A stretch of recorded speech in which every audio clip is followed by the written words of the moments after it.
కేసీఆర్ పైన ఛార్జ్షీట్.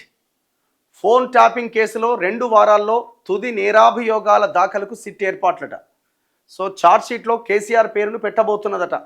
ఇప్పటికే చాలామంది వాంగ్మూలాల్లో రాధాకిషన్రావు, ప్రభాకర్ రావు వీళ్ళందరి వాంగ్మూలాల్లో కేసీఆర్ పేరు తెర మీదకి వచ్చింది. ఆయన్ని కూడా విచారించారు. అల్టిమేట్గా ఆయన ఆనాడు ముఖ్యమంత్రిగా ఉన్నాడు కాబట్టి ఖచ్చితంగా ఆయన పేరు ఉంటుంది.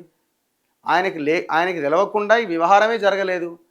ఒక్క వ్యవహారం జరిగింది ఆ ఫోన్ ట్యాపింగ్ ద్వారా. ఇప్పుడు ఫోన్ ట్యాపింగ్ చేసి ఒక వ్యవహారమే నడిపించిరా? కాదు కదా. ఉప ఎన్నికల్లో బై ఎలక్షన్స్లో ఫోన్లు ట్యాప్ చేసిర్రు. వాళ్ళ పార్టీ ఫండ్ పెంచుకోవడానికి ఎలక్టోరల్ బాండ్స్ కోసం ఫోన్లు ట్యాప్ చేసి గన్నులు పెట్టి బెదిరించి వాళ్ళు ఆస్తులు రాయించుకున్నారు, భూములు రాయించుకున్నారు, మంది ఫోన్లు విన్నారు, జీవితాల్లో ఏలు పెట్టిరు. ఎన్ని జరిగినాయి. కొన్ని వందల వేల ఫోన్లు ట్యాప్ చేసిరు. ఇవన్నింట్లో ఒక్క ఫోన్ ట్యాపింగ్ కూడా కేసీఆర్కి సంబంధం లేకుండా జరిగిందా? అసలు ఆయన పేరు లేకపోతే తప్పు చేసినట్టు.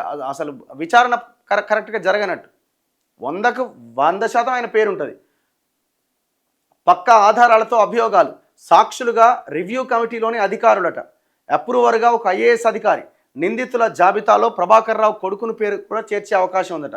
ఈ ప్రభాకర్ రావు కొడుకు ఎందుకు వచ్చింది ఇలా? ప్రభాకర్ రావు ఏం చేసిందంటే ఈ మొత్తం దోపిడీ సొమ్మునంతా తన కొడుకు రియల్ ఎస్టేట్ కంపెనీలోకి దారి మళ్ళిచ్చిండు. కొడుకే కాదు, ప్రభాకర్ రావు విఎంపుడు ఉంటాడు రవీందర్ రావు అని. ఆ రవీందర్ రావును కూడా ఇంక్లూడ్ చేయాలి ఇలా. కొడుకు ఈ వియాంకుడే ఈ మొత్తం దోపిడీ సొమ్మునంతా దారి మళ్ళిచ్చింది. మొత్తం రియల్ ఎస్టేట్ చేస్తారు వాళ్ళు.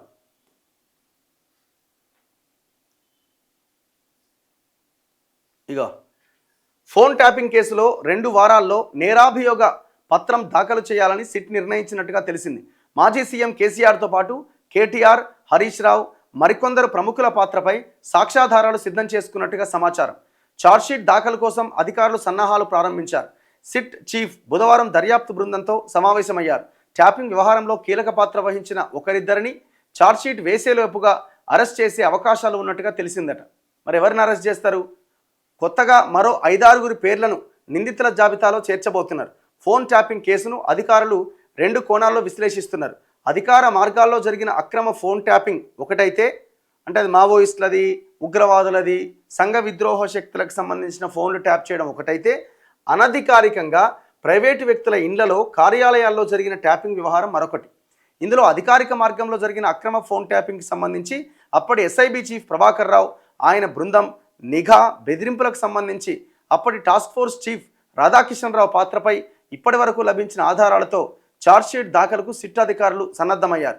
ట్యాపింగ్ కోసం ఆదేశాలు ఇవ్వడం, రాజకీయంగా, ఆర్థికంగా లబ్ధి పొందడం నేపథ్యంలో బీఆర్ఎస్ అధినేత, మాజీ ముఖ్యమంత్రి KCR, BRS working president KTR, నాటి మంత్రి హరీష్ రావు, మాజీ ఎంపీ సంతోష్ రావుతో పాటు మరో 2 ప్రముఖుల పాత్రపై పూర్తి సాక్ష్యాధారాలతో నేరాభియోగాలు నమోదు చేయబోతున్నట్టు సమాచారం. ఫోన్ ట్యాపింగ్కు అనుమతించిన రివ్యూ కమిటీలోని అధికారులను ఈ కేసులో సాక్షులుగా ఒక ఐఏఎస్ అధికారిని అప్రూవర్గా చూపించబోతున్నట్టుగా తెలిసింది.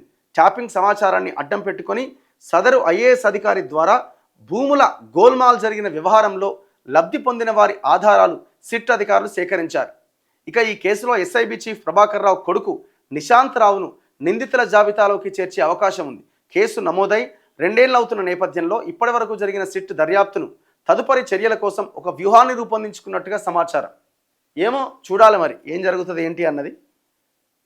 ఎటనబోవచ్చు, అది ఇటనబోవచ్చు, అటనబోవచ్చు. ట్యాపింగ్ కేసులో మరిన్ని అరెస్టులు ఉండే అవకాశం ఉందట. వెలుగులో కూడా ఈ వార్త కనిపిస్తున్నది. బీఆర్ఎస్ పెద్దల తరపున వసూళ్లు, సెటిల్మెంట్లకు పాల్పడిన వారి చిట్టా మొత్తం సిట్ చేతికి చేరిందట.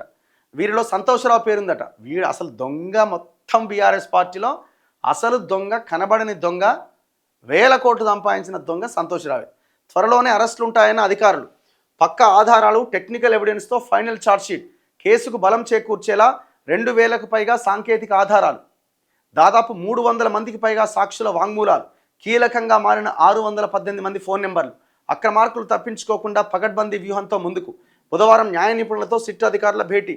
ఇక రేవంత్ రెడ్డికి అర్థమైనట్టుంది, అన్ని కేసులు అటు ఇటు అయిపోయినాయి, ఇక మిగిలింది ఇది ఒక్కటే కేసు, ఎవరిని అరెస్ట్ చేయకపోతే ఇక ఇజ్జత పోతట్టుంది, రేపు పొద్దున ఎలక్షన్లో నేను చెప్పుకోవడానికి కూడా ఏముండదని అర్థమై ఉంటుందేమో. కొంత ఈ కేసుని ముందుకు తీసుకెళ్లే ప్రయత్నం చేస్తున్నాడు.